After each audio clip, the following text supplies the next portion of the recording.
Perfeito. Tem uma pergunta? Olá, quais os problemas de saúde a acupuntura pode tratar? E a acupuntura tem efeitos colaterais? É o Max que está perguntando. Vamos lá, Max. A acupuntura, ela trata diversas queixas, tá? Você pode ter uma queixa de alguma dor no corpo, dor lombar, cervicalgia, dor de cabeça, dor no dedinho do pé.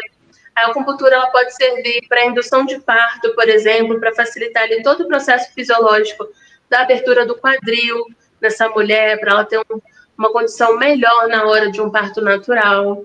Ajudar no controle da diabetes, ajuda para ansiedade, para depressão, relaxamento. A gente costuma dizer que a acupuntura ela trata praticamente tudo. Não vou dizer tudo porque é muita coisa, mas ela trata muitas coisas que a gente tem aí de queixas, né, no corpo, seja uma queixa emocional ou física, a acupuntura ela vai te auxiliar. Ela pode não ser a técnica principal resolutiva. Então, uma coisa que a acupunturista não deve fazer, por exemplo, é mandar o paciente parar de tomar algum medicamento. Nós não somos o médico daquele paciente para suspender, por exemplo, um antidepressivo. Nós vamos atuar em conjunto com o médico dele para poder reduzir a dosagem, fazer esse desmame do paciente, poder ajudar nesse tratamento. Então, de diversas formas, a gente consegue alcançar aí essa característica de tratamento, né? E qual foi a segunda parte da pergunta do Max? Vamos ver aí. Tem efeitos colaterais. Se a acupuntura tem efeito colateral. Ela tem alguns efeitos adversos. Vou dar um exemplo que a gente normalmente fala em sala de aula, que o aluno cai a ficha na hora do aluno com relação ao tratamento, né? Digamos que você tenha comido alguma coisa muito ruim, uma coisa estragada, você está sentindo mal, está enjoado, está com muita náusea, e aí você decide pedir para fazer uma acupuntura. Quero fazer uma acupuntura para passar um enjoo. Você comeu alguma coisa, você está sentindo o alimento ainda ali na hora, faz a acupuntura, de repente te dá um enjoo muito maior, uma náusea muito maior e você acaba vomitando, por exemplo. Isso é um efeito da acupuntura, um efeito adverso, um efeito colateral, induzido, né, pela acupuntura. Então, existem alguns efeitos que o paciente ele pode acabar sentindo, dependendo do tipo de tratamento que ele vai fazer. Tem paciente que vai tratar, por exemplo, uma lombalgia, e depois da sessão ele sente um relaxamento. Durante o dia, ele pode sentir um pouco ali de uma rigidez na região, e no dia seguinte ele já está se sentindo melhor. Então, existem várias técnicas para a gente poder trabalhar e várias queixas para a gente poder aí, entender quais vão ser os efeitos. Mas efeito adverso no sentido de um medicamento, a acupuntura ela não vai apresentar dessa forma. Ela pode ter ali uma sensação diferente a cada sessão ou dependendo de cada queixa. Perfeito. Eu já vou ser um pouquinho mais ousado do que a professora Lígia aí, e eu vou dizer que a acupuntura trata tudo. Porque a gente, vou aproveitar o programa, né, assim, o título, né, o panorama da acupuntura no Brasil e na China. Eu acho que uma coisa que tem de diferente na China para o que a gente tem aqui é a percepção do que é tratamento. E é nesse ponto que a gente vai conseguir gerar uma divergência, assim, de ideias. Porque a gente pode dizer que a acupuntura trata tudo. O que a gente não pode dizer é que ela cura tudo. Porque na China existe uma diferença significativa desses dois processos, assim.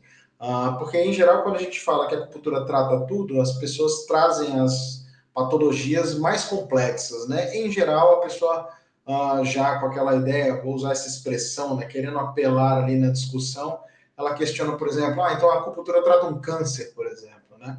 Um tumor, a pessoa normalmente apela para essa linha de raciocínio. E a gente fala, então, mas o que é tratar? Porque, assim, curar, no sentido de acabar com a patologia, se a gente for seguir certos princípios da medicina chinesa, o chinês, ele comenta, ele fala assim, olha, mas o que é curar? Se todo mundo vai nascer, crescer e morrer, não existe cura, porque você tem um fim. Então, assim, a gente sempre está doente, por mais que nós não estejamos mostrando algum tipo de sintomatologia, a doença está presente no nosso corpo de alguma forma. Ou você tem um histórico de doença genética, ou você tem um sobrepeso, e são coisas vistas na medicina chinesa como patologias. Então, assim, a doença, ela estando dentro da gente, né, de alguma forma, ela está ali presente. A gente está doente, mesmo sem o sintoma. Então, a cura não é algo que a gente necessariamente busca. Se o paciente tem, eu vou pegar um exemplo de dores, né? Já que a acupuntura no Brasil ela é muito difundida para a parte de dor, o paciente entra dentro de uma prática clínica com a dor de 0 a 10, o nível da dor é 9. Então, a gente tira essa dor e vamos dar um exemplo para um nível 3.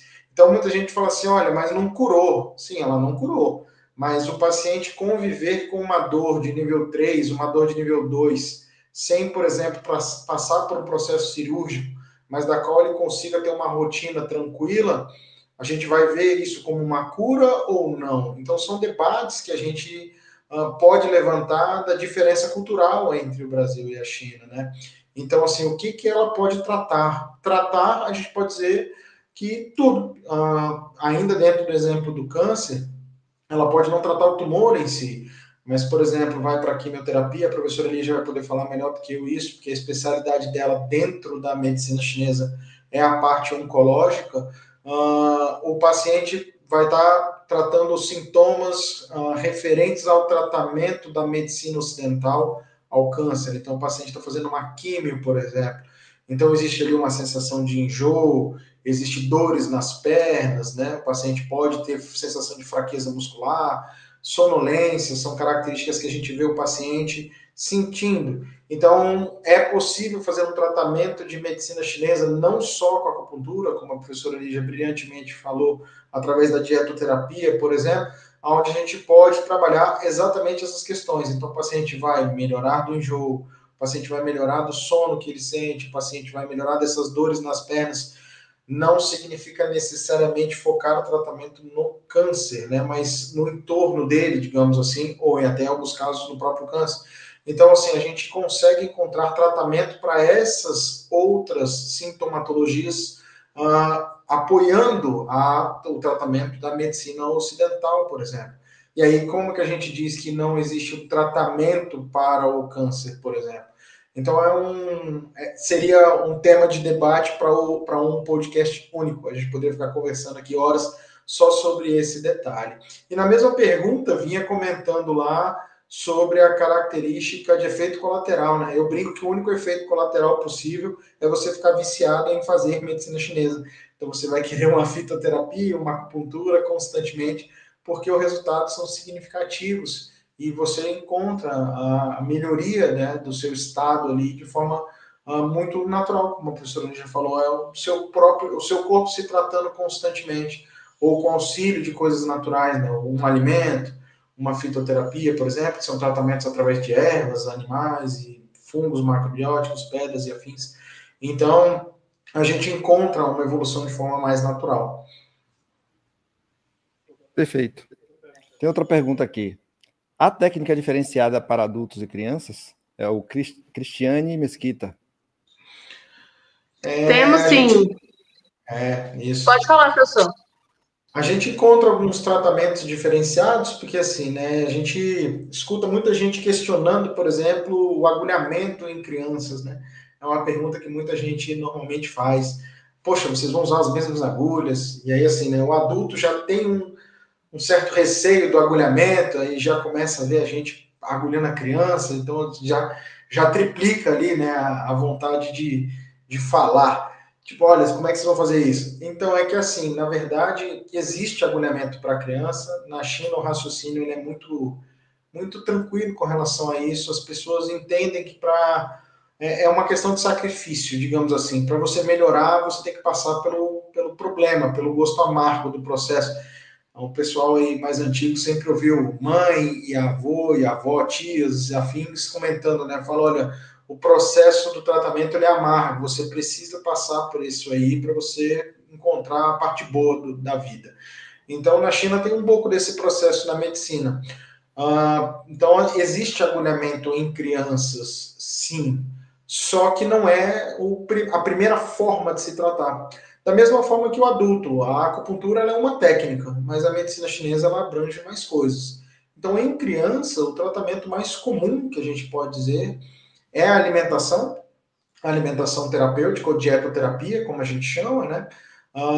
Que é o tratamento através dos alimentos, e o tuiná, que é uma técnica de massagem chinesa, onde a gente trabalha, né, o mesmo sistema de meridianos, o mesmo sistema da forma que a medicina chinesa é vista por nós, só que através da massagem. É uma massagem um pouco mais forte, digamos assim, né, do que a gente está habituado, mas na China a gente encontra departamentos específicos de pediatria, né, os departamentos de pediatria nos hospitais, onde você encontra ele normalmente todo padronizado para crianças. Então as macas são menores, existem decorações na parede ali para chamar a atenção da criança.